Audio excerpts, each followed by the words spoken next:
Friends, welcome to our channel Mounam பேசியதே.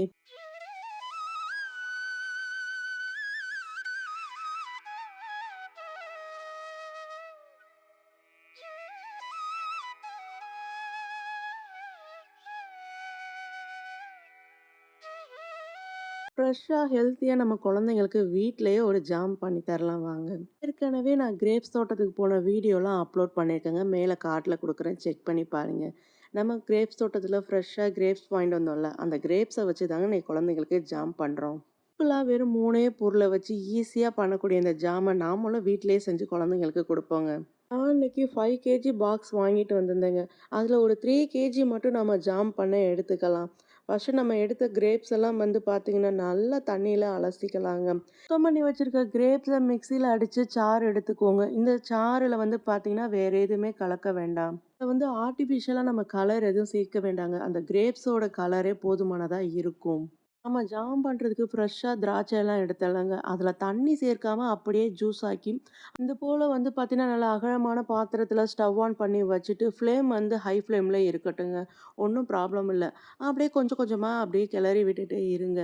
அது பார்த்தீங்கன்னா, அந்த கிரேப்ஸ் நல்லா கொஞ்சம் வெந்து கலர் சேஞ்ச் ஆகும். கலர் சேஞ்ச் ஆனதுமே பார்த்தீங்கன்னா, அதுக்கப்புறமேட்டுக்கு லோ ஃப்ளேமில் வச்சு கொஞ்சம் கொஞ்சமாக கிளறி விட்டுட்டே இருங்க. தொடர்ந்து கைவிடாம கிளறிக்கிட்டே இருக்கணும்லாம் அவசியம் இல்லைங்க. லோ ஃப்ளேமில் வச்சு கொஞ்சம் நேரம் நம்ம அப்படியே வேக விட்டுறலாம். நம்ம அதிக அளவு கிரேப்ஸில் ஜாம் பண்ணுறதுனால டைம் கொஞ்சம் எக்ஸ்ட்ராவாக எடுக்குங்க. கண்டிப்பாக அரை மணி நேரம் ஆகும் இது பண்ணுறதுக்கு. நம்ம வந்து வச்ச அளவை விட அது பாதிக்கு பாதியாக மாறணும்.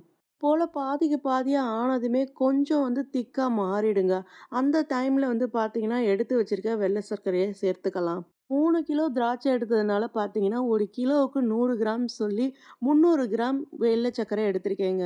சொல்றது போல அப்படியே பண்ணா கடையில வாங்குறது போல இருக்குங்க. நம்ம குழந்தைங்களும் விரும்பி சாப்பிடுவாங்க. சர்க்கரையை சேர்த்ததும் நல்லா கிளறி விட்டுட்டு மீடியம் ஃப்ளேம்லயே வச்சுருவோங்க. இது போல வந்து பார்த்தீங்கன்னா, நல்லா கொதிச்சு சூப்பரா நமக்கு ஜாம் ரெடி ஆயிட்டே இருக்குங்க. பிடிச்சிராம அப்பப்போ மட்டும் கிளறி விட்டுக்கோங்க. ஆரம்பத்துல நம்ம ஸ்டவ் ஆன் பண்ணி வச்சப்போ எங்க இருந்தது, இப்ப எங்க இருக்குன்னு பாருங்களேன். இந்த அளவுக்கு நல்லா குறைஞ்சு வந்துரணுங்க.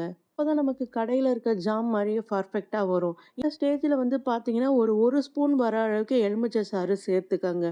சேர்த்து கொஞ்சம் நல்லா கிளறி விட்டுட்டு அப்படியே ஸ்டவ்வை ஆஃப் பண்ணிடுங்க. அவ்வளோதாங்க, நமக்கு வந்து பர்ஃபெக்டான ஜாம் ரெடி ஆயிடுச்சு. இப்படி தாங்க இருக்கும் பார்க்கறதுக்கு. அந்த சூடெல்லாம் ஆறி முடிச்சதும் வந்து பார்த்தீங்கன்னா, நமக்கு நார்மலா கடையில எப்படி வாங்குறோமோ அது போல மாறிடும். ஒரு கண்ணாடி ஜார் எடுத்து அதில ஈரம் இல்லாம நல்லா கிளீன் பண்ணி வச்சுக்கோங்க. அதில வந்து இந்த நம்ம செஞ்சு வச்சிருக்க ஜாம ஸ்டோர் பண்ணி வச்சா வருஷ கணக்கானாலும் கெட்டு போகாம இருக்குங்க. நல்லா சூடு ஆறுனதும் பார்த்தீங்கன்னா, கண்ணாடி ஜார்ல மாத்தி வைங்க. அவ்வளோதாங்க, வெறும் 3 திங்ஸ வச்சு ஈஸியா நம்ம ஹோம்மேடா ஃப்ரெஷ்ஷான ஜாம் பண்ணிட்டோம்.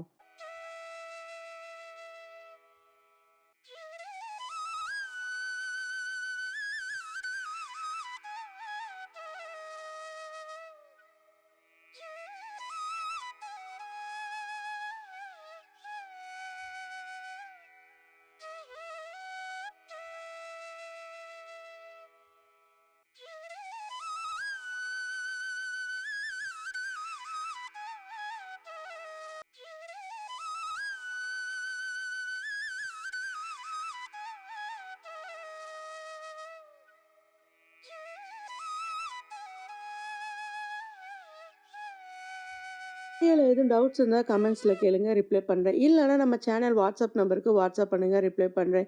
இந்த வீடியோ பிடிச்சிருந்தா மறக்காம லைக் பண்ணுங்க. சப்ஸ்கிரைப் பண்ணாத ஃப்ரெண்ட்ஸ் எல்லாம் சப்ஸ்கிரைப் பண்ணி அப்படியே பக்கத்துல உள்ள பெல் ஐகானை கிளிக் பண்ணி ஆளுங்கிற ஆப்ஷன் கொடுங்க. அப்பதான் நான் போடுற வீடியோ நோட்டிஃபிகேஷன் வரும். தேங்க்ஸ் ஃபார் வாட்சிங்.